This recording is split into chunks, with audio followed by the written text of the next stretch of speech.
Up? What up, YouTube? It's the old head.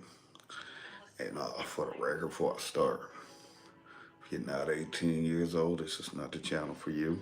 This channel is for 18 plus viewers. It's a cannabis smoking channel. I'm in the state of Michigan. It's a legal cannabis state. If you're not 18, you shouldn't be on this channel. Okay? How y'all doing, America? I ain't seen y'all in a minute.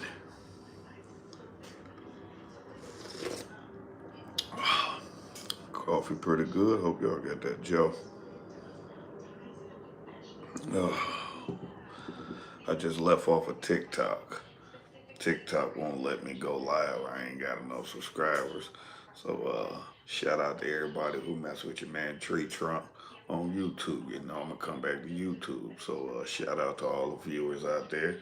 Shout out to all the subscribers. Everybody. It's your man Treetrunk from Detroit. Just spreading a little love like I always do. If you viewing, drop a comment. Let me know where you from. We chop it up. Your man Treetrunk the old head do it. Holla at me on TikTok, holla at me on Instagram. I really don't do the Instagram really like that. Look at family pictures and stuff. But if you want to holla at your man Treetrunk, you fuck with me on YouTube. This is my number one platform right here.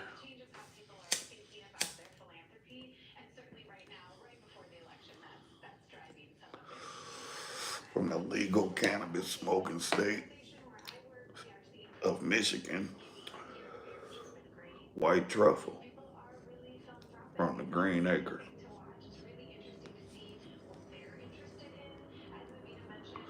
I really ain't done a weed review in a minute, but Green Acres right here in Southeast Michigan.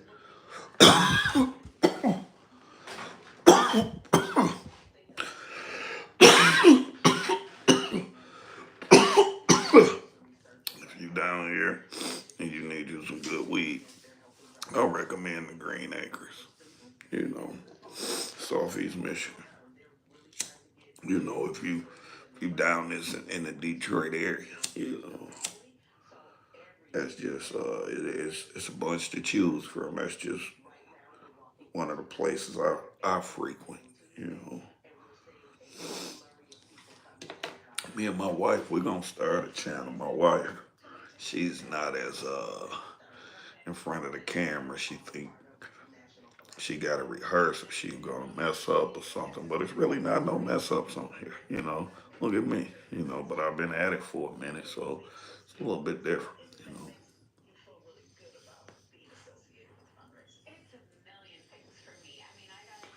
I need some brand deals, some sponsorships. You know, let me promote your product on my platform. You see how I am. You see I'm a cannabis smoker. So if that discourages you, I understand. But it's a day in the life channel. I'm in a legal cannabis smoking state. So and I'm not no big drinker. I ain't no fucking drunk. Ain't no crackhead. No fucking pill addict. None of that shit. Just a little bit of coffee, and I'll smoke me some. Smoke me some cannabis. And that's all I do.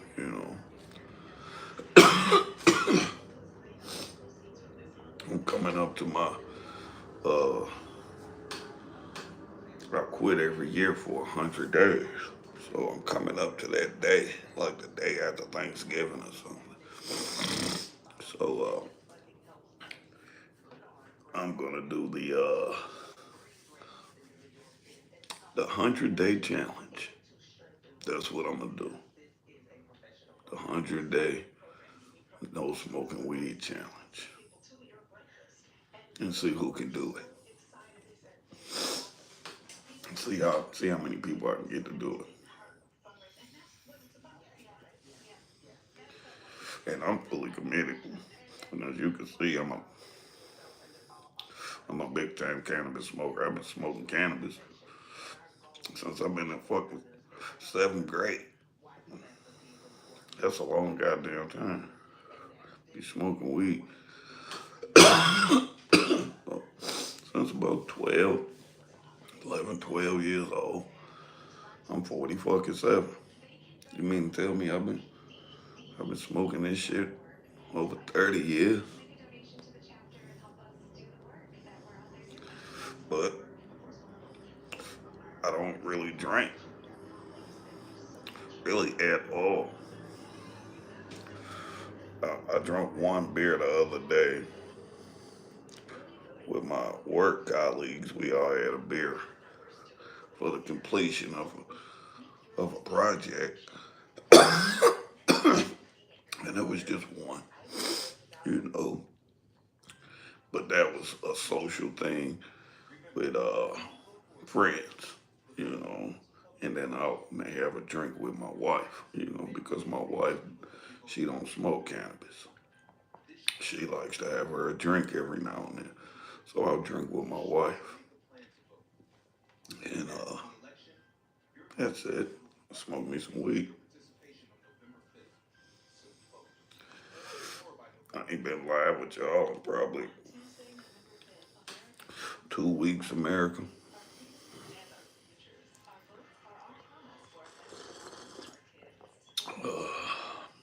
I want to express the love I have for my wife, even when I act like a jackass.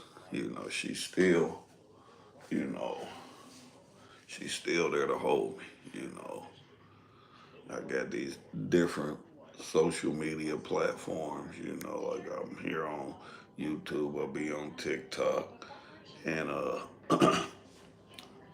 sometimes I fuck up and do stupid shit. Like I said good morning to somebody, and I shouldn't have done this shit. You know, it hurt my wife's feelings because I get mad if she does some shit like that.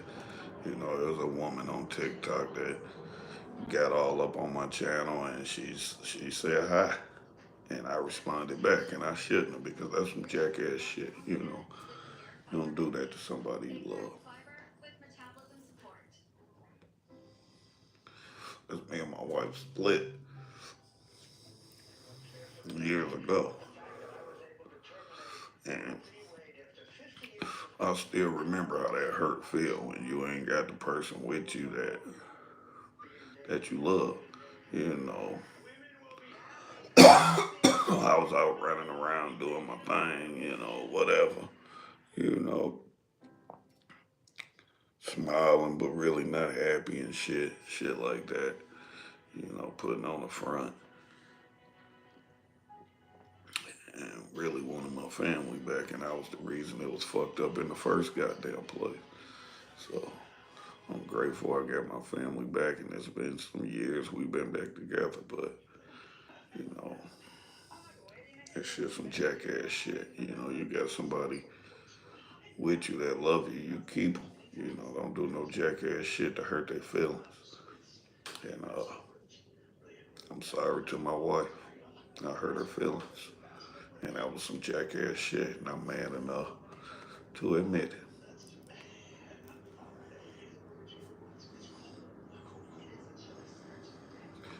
36 degrees outside.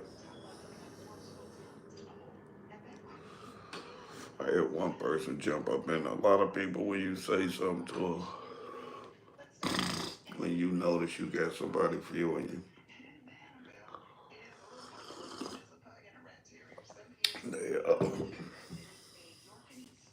they get nervous and click out and shit, you know. But hey, everybody ain't. Everybody just don't have it in them. I'm not gonna say they don't have confidence or something. It's not everybody's thing to sit here and talk to the camera like this. You know, I'm talking to the world, the whole world. You know, And since I've been a youngin', I wasn't scared never scared to get up on the stage or something in front of a bunch of people. I never was scared to do it. I didn't, it never led to anything big or nothing where I was, you know, but I used to be a rapper, a part of a group called Crooked Hoods, and I was signed to a record label, Long Life Records. It was based out of Albany, Georgia. That's where the CEO started his company. And he was a friend of mine. And I get music out there, and I don't even music that I'm a part of, and I don't even have copies of the shit. That'll be some hell of a shit. I'm out here fucking around, and my man from Long Life Records just jump up in here. That'll be some hell of a shit. My man Daryl Brooks from Long Life Records in South Georgia. He took a this guy took a bunch of people, and rest in peace to his business partner who passed, uh, Robert Jackson. But them guys, they took it to another level. They taught me something, that they taught me something. I was 17, and I'm a dude from Detroit. My mom moved me down south. So it was different. I was a little city kid, and I got put with all these country guys. I didn't know how to move. And then you 17 years old. You at 17, you still a kid, so you really don't know. But when I got around these guys, but really, for your man Treetrunk, where I come from, not saying this for everybody that come from Detroit, but graduating was just enough. You feel like a dude feel like he made it if he graduated, and graduating high school really wasn't even on my radar. I kind of really didn't care about it. Like, oh well. And then I'm sit back and think about the shit now. I really didn't even care about graduating high school, and it wasn't like I had some big plans. I wanted to be a successful drug dealer. That was one thing that was in my head. I knew how to petty sell drugs. I knew the concept of maintaining a stack. It wasn't much, but I knew the concept to it. And you from the city, and you growing up in it. You learn these things just from the people you be around. It ain't like uh,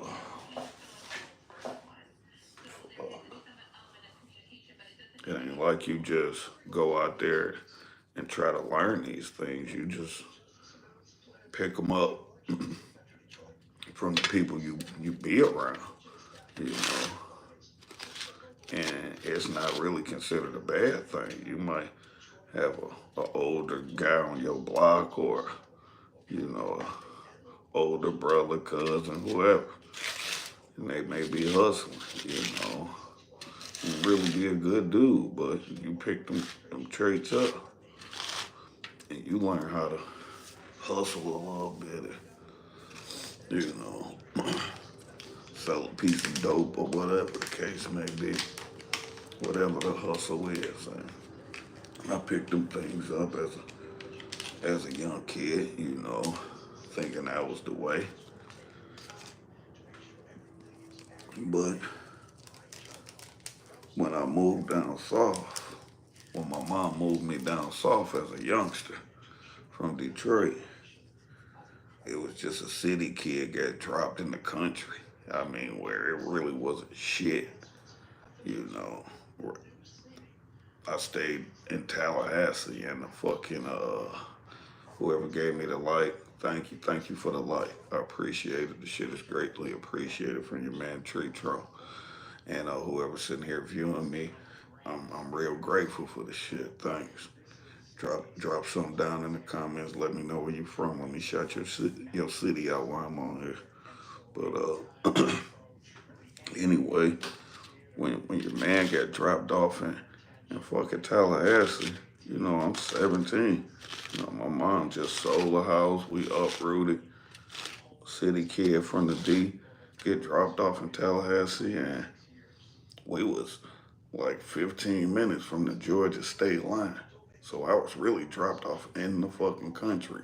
My grandma, we were so close to Georgia, you know. Good morning, good morning, good morning. I'm grateful for even dropping up in the you know, yeah. I'm grateful for that. Miss Run Things. That's what we doing. We running things out here. So but when I got dropped off down there, it was just it wasn't shit, you know, nothing. Cow pastures when we walk out, you know. And I had to learn how to move down south, you know. And then, you know, motherfucker eventually learn how to move and shit. But when I hooked up with these soft Georgia guys, you know, when I was in the city, you know, you had niggas with money. You know, you had a hundred fucking Miches running around. You know, shout out to Big Mich on his success. But in Detroit, you know, Big Mich was just one that stuck out. It's 100 niggas like that in one hood. But when I moved down south in them little small ass towns, motherfuckers took school serious and shit, and college serious. And I got to running with these motherfuckers down there. He's a semi-pro motherfucker, played football, and he was in college. And I hadn't really seen niggas like that, you know. And I'm like a college nigga, and this nigga kind of, you know, this nigga getting money. You know, he a college nigga, but this nigga getting money. This nigga getting real money. And these niggas was driving Beamers and Vets and shit. And I'm like, how the fuck these niggas getting that in this little small town? But what I realized is in them small towns, it's just one Meach running around. So it's easier for them to jump up on you, for them boys to get all on your head because they ain't got 100 niggas to choose from. You know, you get in a small town and you running things, everybody know who the fuck you is. But the niggas was smart down there. You know, we ain't saying we wasn't smart up here in the city, but these niggas went to college and shit. And I seen this young nigga pulling out racks, you know. I'm 17.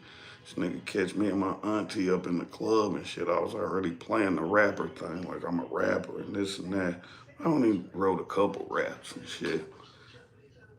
But I had to have something to go on. You know, I'm a young nigga down here in Tallahassee from Detroit, so that's all I got. It's, you know, I'm from Detroit, I'm a rapper, but this back in 95. 95, you know. And my uncle had just got out the joint. He was he was heavy on that rap shit. And he was making beats and shit. So for me, I'm like, fuck it, I'm gonna jump on the wave. But these niggas from Georgia, you know, catch them up in the club, some shit called the Moon down there in Tallahassee. And these niggas had racks, they had bottles coming to the table, you know. You know, the shit just wasn't like it is now where everybody got cameras and shit. But the nigga asked me, could I rap? And I said some old slick shit like, nigga, gotta break out the money. Want nigga to rap, nigga don't move for free. I had a little game because nigga was from Detroit. So the nigga like, nigga, I'll be in Atlanta tomorrow. If you serious, nigga, it's a bus ticket waiting at the fucking station for your ass, nigga. And I'm like, damn, you know, this nigga serious.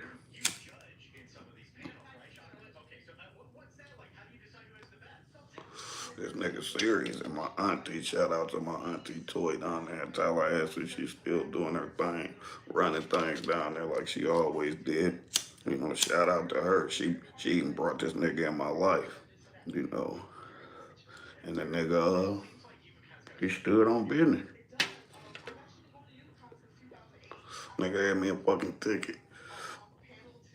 I jumped on the fucking bus. I think a nigga probably had $50 in his pocket. That ain't enough to do shit. But when I got there and got off the fucking bus, me and my uncle, back in 95, I ain't seen nothing but Beamers and Vets. And I'm like, these the niggas I'm fucking with now. I'm like, oh shit, you know. And the niggas just poured out love. Them niggas was just like, nigga, you with us. Don't worry about the money. Don't worry about the shit. So I rolled with these niggas and they paid for every fucking thing. Every goddamn thing. Nigga 17. Hotel room, clubs, all this and that.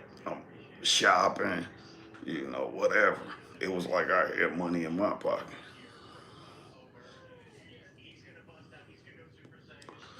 But that just showed me the love them niggas had. And these niggas went to college and shit. I'm like, damn, these niggas smart.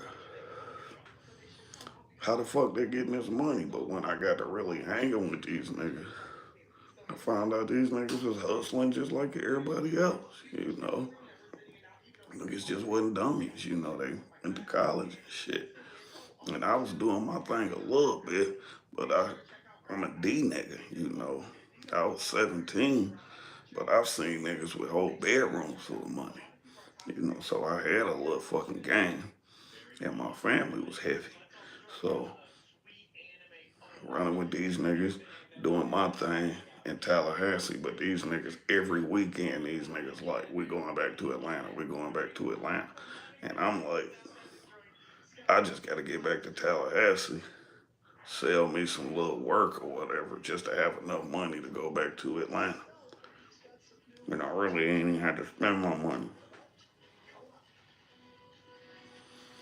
The nigga started a record company. I signed a fucking record deal with these niggas. And we just rolling, you know, running into motherfuckers in the mall and shit like Big Boy and them. When fucking Outkast, they wasn't even popping then. They was just trying to get on the scene. It was back in 95, 96. And I was up in the mix with that shit. But when they say it's the quiet nigga that's really getting the money, that's what it be. It be the quiet nigga. My man who I was rolling with. And I got much love for this nigga. That nigga, he was the nigga, the front nigga, but that nigga really didn't have him. He didn't really have that bag like that. And I didn't know it. You couldn't have convinced me that the nigga didn't. So his man's got killed. Rest in peace to that nigga.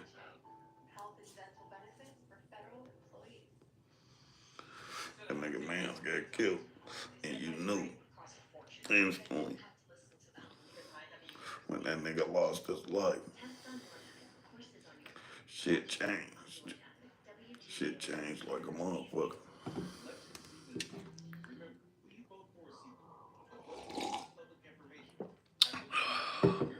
Shit changed like a motherfucker. And then I was in the mix because I knew niggas that had work down there in Tallahassee. You know, them niggas didn't. Them niggas didn't have a plug no more. But them niggas was a lot older than me and a lot smarter than me. You know. And I had a plug in the little town I was in. You know, thanks to my auntie. I had a plug.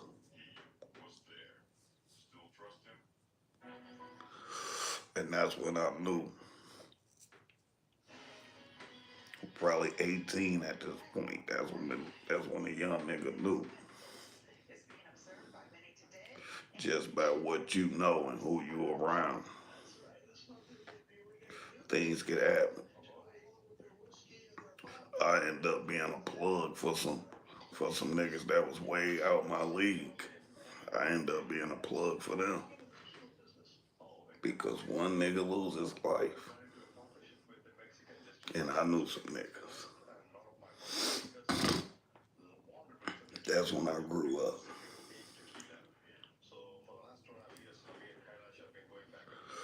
That's when Treetrunk grew up. I grew up at 17, 18 years old when I moved from Detroit to Tallahassee as a youngin'. When my mom moved us, that's when I grew up. That's when I took my life into my own hands. And that was 95. Took my life into my own hands. Nigga started moving around, crossing state lines. I just didn't even care. You know, it was like, nigga, what we gonna do? How much we gonna make? And if it was good for me, I was in. You know, that was my only problem as a young nigga. How much we could make. I didn't give a fuck about the consequences that may have happened to someone else. I really didn't care about that. All I cared about was my back end, you know. And I've learned that shit don't mean nothing really.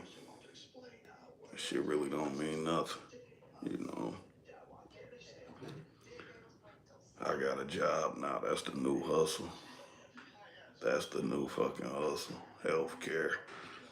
You know, being able to go to the doctor when you fucking want. Being comfortable, not having them stick up boys on your ass or 12 all on your ass.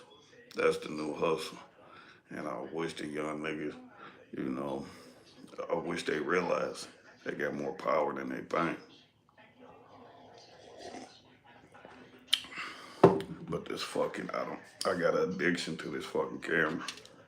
I hope I get a sponsor or something, you know, to sponsor me, you know, and I'll promote your product as long as it ain't no bullshit that I don't agree with. It had to be something that resonate with me, you know. But I just don't want to be promoting no fucking weed company or some shit. I mean, I will, because I smoke, but I don't want that to be my primary fucking, check my channel out. You'll see I'm just not a jackass. That shit up and smoke weed.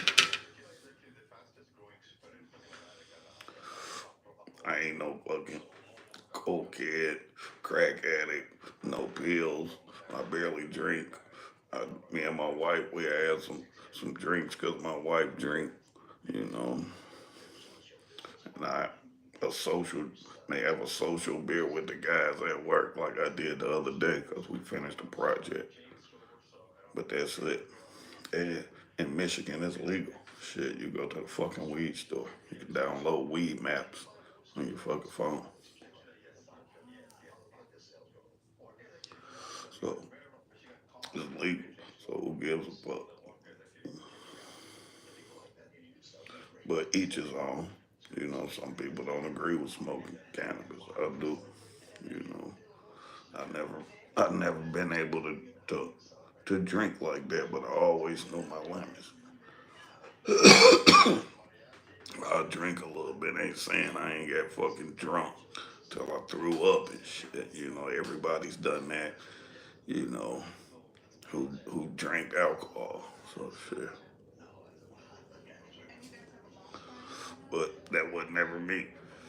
I'm like, I cannot fucking keep paying for fucking headaches and hangovers. I can't do that shit.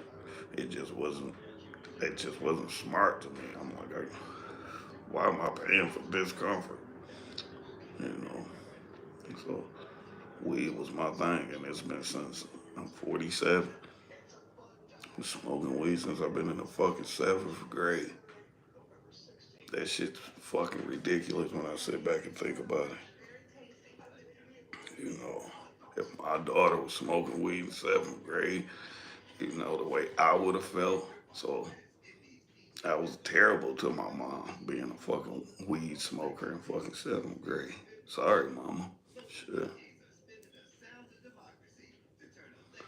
But my daughter, she tried to smoke weed. You know, as I was growing, you can grow weed in Michigan. Grew more fucking weed than I fucking even fucking realized. I'm like, God damn. I ain't never running out of fucking weed. My daughter took a whole goddamn big ass jar. And I didn't even miss the shit. My wife just happened to fucking go in her room and you know how mothers is. You go in there like, what the fuck? You know, your cousin, this bitch getting blazed. Your daddy ain't even know you took this shit. But she was just like, Daddy, I don't like no fucking weed. She like, and she was about 16 or something. She like, I don't like no weed. And I was like, cool, baby.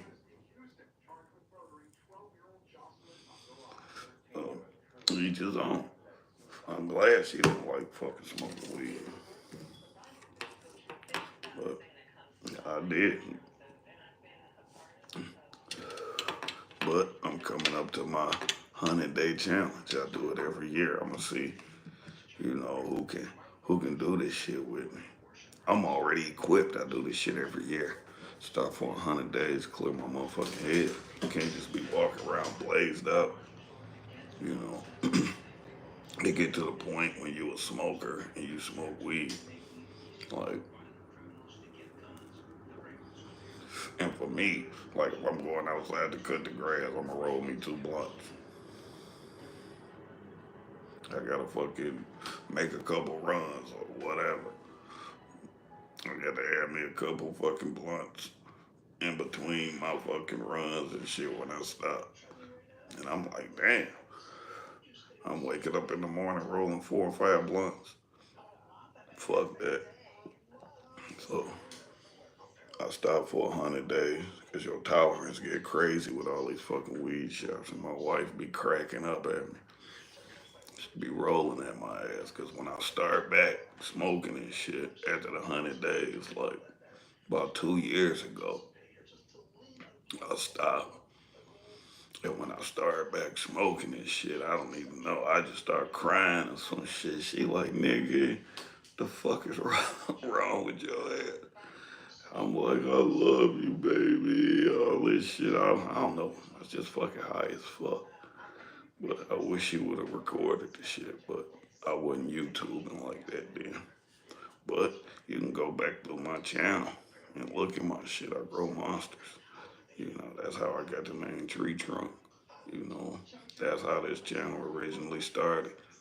You know, for me to show that I can grow cannabis because you can legally grow here in Michigan. So I'm like, shit, I'm sick of buying weed from niggas.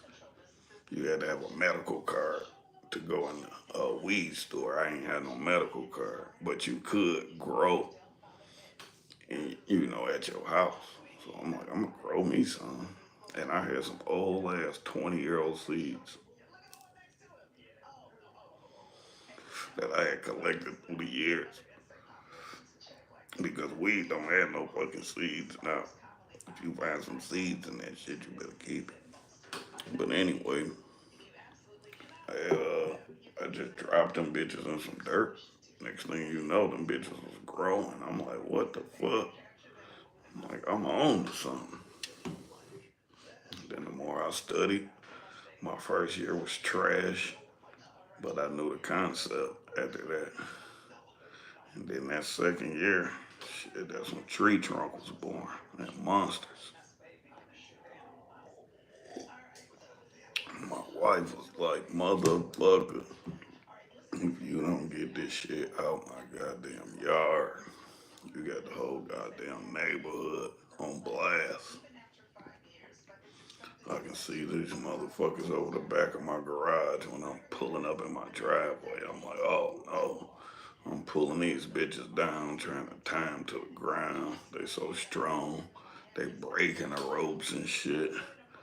But that was my first big grow. I didn't know how to control no fucking plants. I didn't know what the fuck the motherfuckers was gonna do. But I done all this research and got friends in California from YouTube and all this shit, and they telling me to do this and do that and buy this and that. And next thing you know, Treetrunk was born. Shit. I didn't grow last year, but go through my channel. You'll be like, God damn, that shit just, I just got tired of it. This shit's a lot of work. It's more work than people think. I just didn't have the energy to do this shit. And that shit is too fucking cheap in the goddamn weed store. It is beneficial though. It's beneficial for a financial standpoint. Cause I don't smoke for 100 days. I'll fucking do a massive fucking grow over the summer. And by the time I fucking be done with harvesting all this shit, got all this fucking weed, it's time for me to stop smoking to rejuvenate my body. So I got all these fucking piles of fucking jars of weed stuck in my closet. And when I start smoking again, I got enough to last me a fucking year. And I'm still going to the weed store buying shit. So, like, goddamn. I just ain't had the energy for that shit. Everybody, no matter who you voting for, go out there and vote. I usually do the fucking, what the fuck is this shit called? The absentee ballot. But I think I'm gonna just go in and do my shit. I think me and my wife just gonna go to the fucking, early vote. We're gonna walk in and do our shit. And my daughter. Oh, shit. I drank a whole goddamn pot of coffee this morning. I'm usually at work. Ain't had a fucking Saturday off in so long. I don't even know what the fuck to do with it. Up early, like I'm gonna miss some time. But ain't shit gonna come to a sleepy motherfucker but a dream.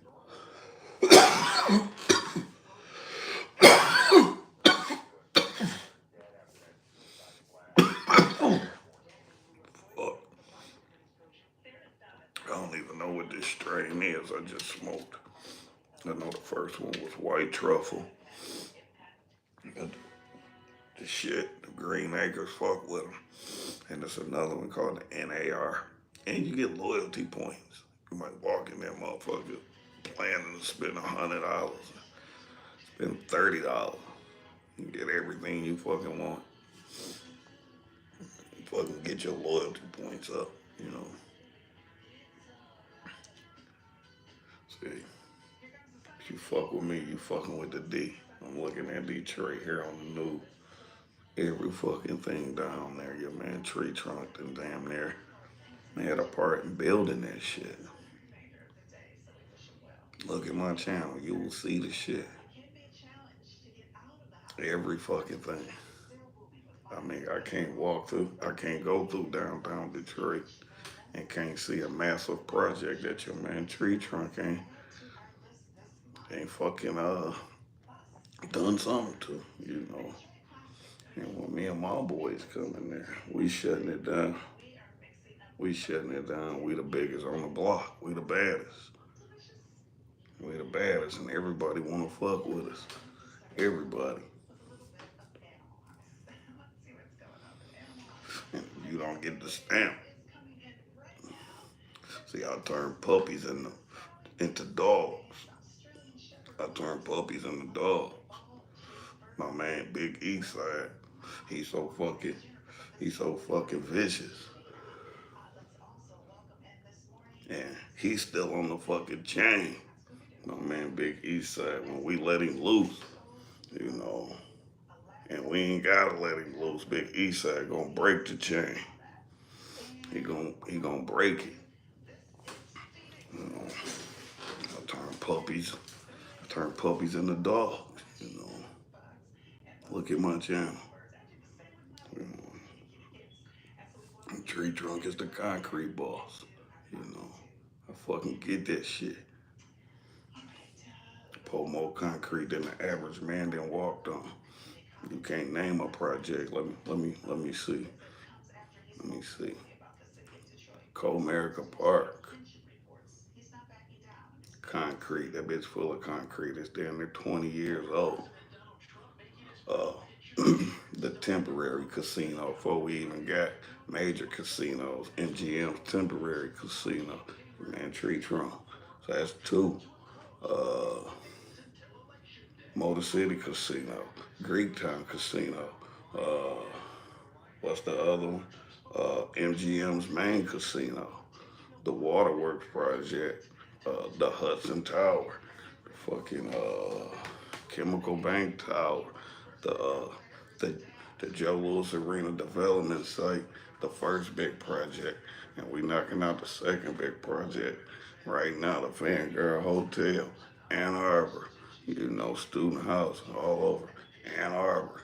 You know, you can't name a spot your man Treetrunk ain't dominating in, and when we come in, we take over. We shutting down roads and all that.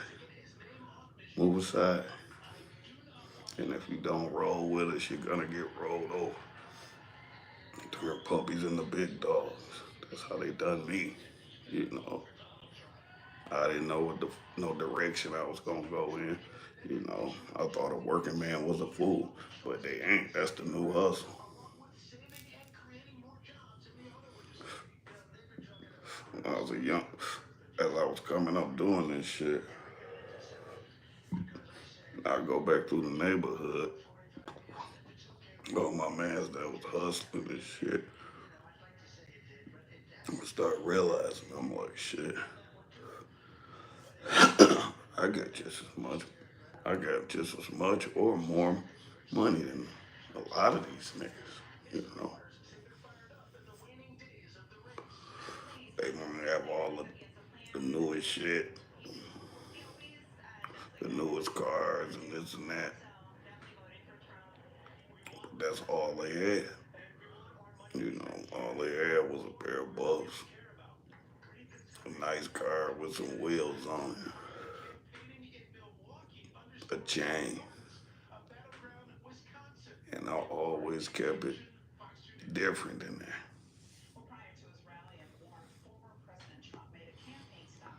I always kept it different. Instead of going to buy a chain, I was one of the niggas that went and bought a house. But that was my goal, and I learned that from them down south niggas. That was one thing I learned from them niggas. Cause I seen that nigga.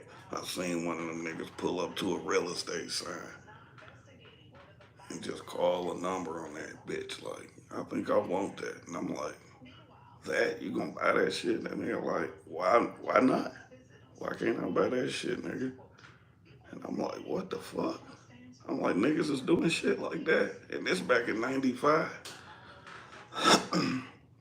Nigga bought the shit and cashed the shit. I'm like, what the fuck?